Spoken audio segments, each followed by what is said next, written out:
bem diferenciado. Jackson Camargo, ufólogo, tá? Bem analítico, investigador e alguém que nós gostamos de ter aquela conversa após o horário de expediente e vai-se prolongando. Jackson, obrigado por vir aqui ao meu João e suas uvas, tá? É um prazer. Então é assim, os aliens, os ETs, bebem vinho? Boa pergunta. É possível. É possível, diz-me uma coisa. É possível, né? Tem que se alimentar, então parece que tem alguma coisa assim. Não é que às vezes faço a questão, porque assim, há aquela questão, corrijo-me se eu estiver errado, que há aquela questão que há uma raça alienígena que vem se abastecer de água do nosso planeta.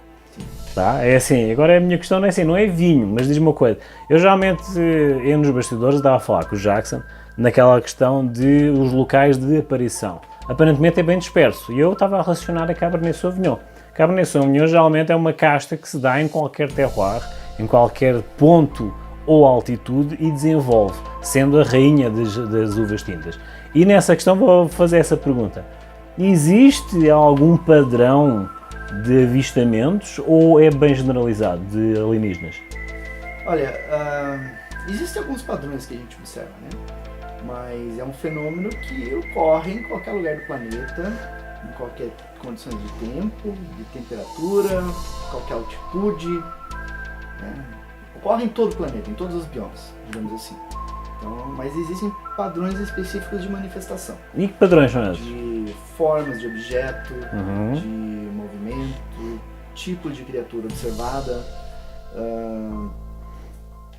Talvez a motivação deles também tenha uma espécie de padrão, porque a gente observa que existe um comportamento científico da parte deles.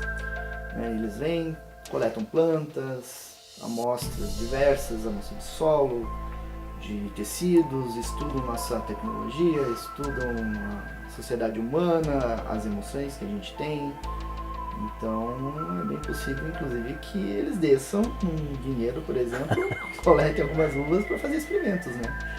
E por que não também, né? Um vinho. Um vinho, fazendo estudo sobre vinhos. Ou seja, podemos ver assim, o facto de eles estudarem cientificamente a raça humana, eles estão a criar um cardápio, tá? Ou é propriamente uma tela ou uma paleta de cores da nossa genética? Acho que é de tudo um pouco, né? Eles querem ter um conhecimento geral sobre o planeta. De tudo que existe aqui, sobre todos os seres vivos, como que as coisas se intercalam aqui no nosso ecossistema, as relações ambientais. Acho que, digamos assim, todo tipo de interesse científico que o homem tem, eles podem ter num grau ainda muito superior, né? Então, tudo indica que seja esse, uma espécie de interesse científico, né? Então, é certo nós considerarmos como cobaias? Em alguns aspectos, sim, mas eu não acredito que eles nos vejam dessa forma. Eu acredito que é mais ou menos como quando um grupo de cientistas vai para a Amazônia e encontra uma tribo indígena na Amazônia. Entendi. Eles vão avaliar todo o comportamento daquela tribo, avaliar a distância, né? Eles não vão pousar no centro da aldeia inicialmente. Eles vão avaliar o comportamento da tribo, os hábitos, o que eles se alimentam, tudo que eles puderem observar a distância e entender, eles vão fazer. E se puderem, de repente, contatar um elemento da tribo que esteja, digamos, mais afastado ali, eles vão fazer, né? Para ter o máximo de conhecimento sobre aquela tribo. Tu falaste da tribo, agora vou pôr dois exemplos. Lá, os colonizadores e os conquistadores. Na raça alienígena consta que existem os Greys e os White, correto? Os Greys são os mais conhecidos, aquele cabeçudinho, olho preto, pele cinza. Nessa ideia, ou o ofensivo e o passivo, correto? É. Então tens conquistadores e tens descobridores também? Eu não definiria dessa forma. Eu definiria todos eles como cientistas de várias origens, alguns deles trabalhando em conjunto, né, porque geralmente quando você tem um contato com Greys, geralmente é só aquele grupo de Greys, e aí você observa as várias descrições de Greys, existem variações, alguns com os olhos mais oblíquos, mais grandes, menores, mais baixos, mais altos, e em alguns casos a pessoa observa aqueles Greys e observa outro grupo que a gente chama de nórdicos. São seres muito semelhantes ao homem, com um olho um pouquinho maior, uma cabeça um pouquinho maior também. E observa que eles trabalham em conjunto, em alguns casos, né? Além deles, existem relatos de reptilianos. Eu, particularmente, só encontrei um durante toda a minha carreira de ufologia. Existem outros que falam de espécies que lembram um pouco insetos também. Então, são vários grupos, né, digamos assim. Mas nenhum deles vem para cá com esse interesse de conquistar, invadir, colonizar. É algo, assim, um interesse científico, basicamente, que a gente observa. Até porque eu acho que se eles quisessem tomar o nosso planeta, já tinham feito isso há muito tempo atrás, né? Eles estão por aqui há séculos e séculos. Uma comparação, todos estes filmes de ficção científica, de alguma forma, é o reflexo daquilo que tu estás a dizer, ou seja, há um conjunto de populações, seres, etc., que de alguma forma têm chamemos-lhe uma confederação. Esses realizadores, quando puxam esse tema dessa forma, devem ter um conhecimento semelhante para se basearem nessas teorias. Achas que os consideras os Júlio Verne do século XX, nesse sentido? No caso, assim... Ou seja, tu vês um filme de ficção científica, vamos falar Star Wars, vamos passar. No Star Wars tens uma confederação de várias raças alienígenas. Pelo que tu dizes, existem várias raças que trabalham em comum e estão-nos a estudar. E essas pessoas, quando vêm com essas teorias, têm um conhecimento de base para fazer esse script. Consideras essas pessoas os Júlios Verne do século XX? Algumas sim, porque algumas a gente observa que tem já um conhecimento e talvez até uma vivência com o fenômeno, né?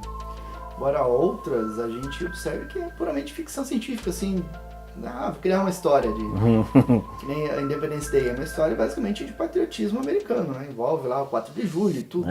Não é algo, digamos, baseado em fatos, né? Já Contatos Imediatos de Terceiro Grau do Steven Spielberg já é algo assim, digamos, dentro dessa linha. Ele tem um conhecimento, ele tem uma vivência já com o tema, então ele consegue transpor isso para a tela com uma grande, podemos dizer assim, baseado em fatos reais, né? Tem uma correspondência com a realidade e a gente observa essas relações, né, nas obras dele. Tem um fundamento, ou literário ou documental para desenvolverem esse script. Tá. Há pouco estávamos a comentar nos bastidores a questão do Avatar. Podemos considerar que esses sejam dessa linha de pensamento que surge a ideia, ou surge a comunicação, ou surge o clique para uma determinada linha de pensamento. As pessoas, podes considerá-las que sejam avatares, emissários. Tu, ao escrever um livro e ao denominar toda esta informação paliativa para uma população, consideras-te um avatar? Às vezes a gente tem algumas vivências assim que sugere que existe alguém que ajuda aqui ou ali alguma coisa a acontecer. Né? Às vezes a gente precisa de um determinado contato com uma pessoa chave dentro de uma investigação. Às vezes a gente precisa descobrir uma informação que corrobore todo um conjunto de fatos e a gente não está conseguindo, de repente vem aquela intuição, faz assim que você vai... Então, quando isso acontece, às vezes a gente tem essa impressão assim, de que existe um certo apoio por parte de alguém, né, nesse sentido. Mas às vezes é um pouco complicado falar nesses aspectos, porque tem os grupos céticos que usam contra a gente. Né? Ele tá louco, vai acontecer uma coisa dessa, só pode ser um ufólogo doido. E às vezes tem até membros do próprio meio ufológico assim, que são muito fechados, com uma visão muito estreita, que não tem certas percepções, e aí usa isso para criticar todo o resto, aí surgem intrigas e tudo. Mas então, o ufólogo, quando vivencia isso, ele tem que ser muito centrado, saber discernir as coisas. Às vezes o ufólogo tem vivências que ele não torna público justamente por isso, para manter aquele ar de seriedade que ele tem.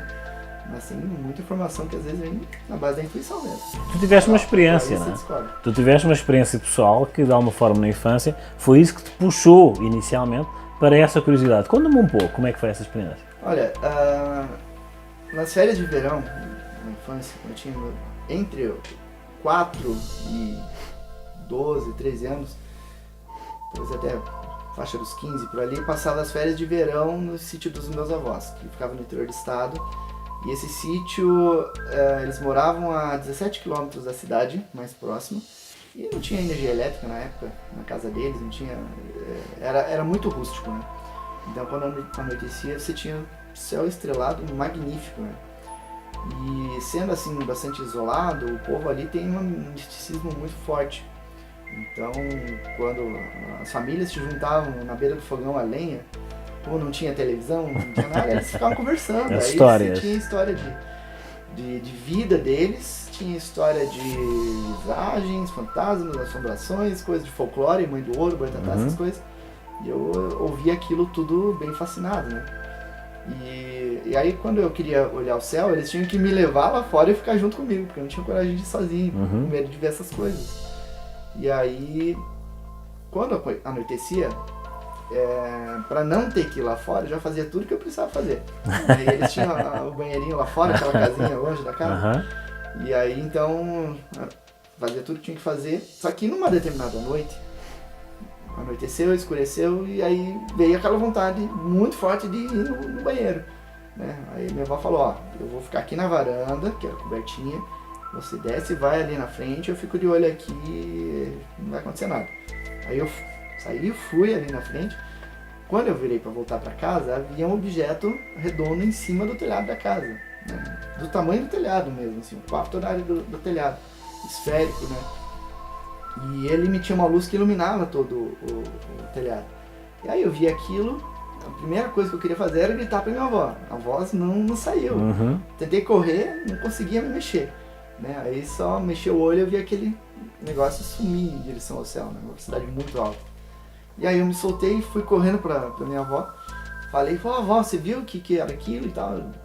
Daí ela, mas eu não vi, tava coberto aqui. Daí eu descrevi pra ela tudo que eu tinha visto. Aí ela, com a maior calma, falou assim, fica tranquilo, isso aí é a Mãe do Ouro, aqui todo mundo já viu isso, pode ficar bem tranquilo. Aí eu voltei pra Curitiba, como eu falei pros meus amigos, né? E aí eles falaram, não, isso aí é disco voador, você viu no disco voador, né? Aí que eu comecei a prestar atenção nesse tema, comecei a ir atrás, investigar e ler revistas, tinha revista UFO nas bancas, comprava as revistas. E mais pra frente comprei um livro, aí comecei a entender mais do tema, comecei a participar de eventos, então vou virar ufólogo. Comecei a investigar isso, e até hoje. Ou seja, naquele dia o Jackson recebeu a frequência, tá? Para de alguma forma incidir a parte de pessoal de gosto de investigação da ufologia. Jackson, obrigado por teres vindo. Agora, para terminar, eu quero que fales do teu livro, tá? Onde é que está à venda, tá? Entra em contato com ele vai passar os contactos dele, vai passar tudo aqui no rodapé e eu quero que vocês leiam isto, porque por coincidência estava a ser escrito, tá? Estava havia um agregado de informação que, quando era para sair ou para terminar, surgiu aquela questão de cedência de informação por parte do governo dos Estados Unidos. Muita coincidência, mas não existem coincidências. Jackson, fala-me disso, fala-me do teu livro e fala-me dessa questão. Bom, o livro ele é construído, quase todo ele, a partir de documentos oficiais do governo brasileiro e gravações em áudio feitos em postos de controle e com pilotos de caça da Força Aérea Brasileira que foram enviados para perseguir discos voadores à noite de 19 de maio de 1986.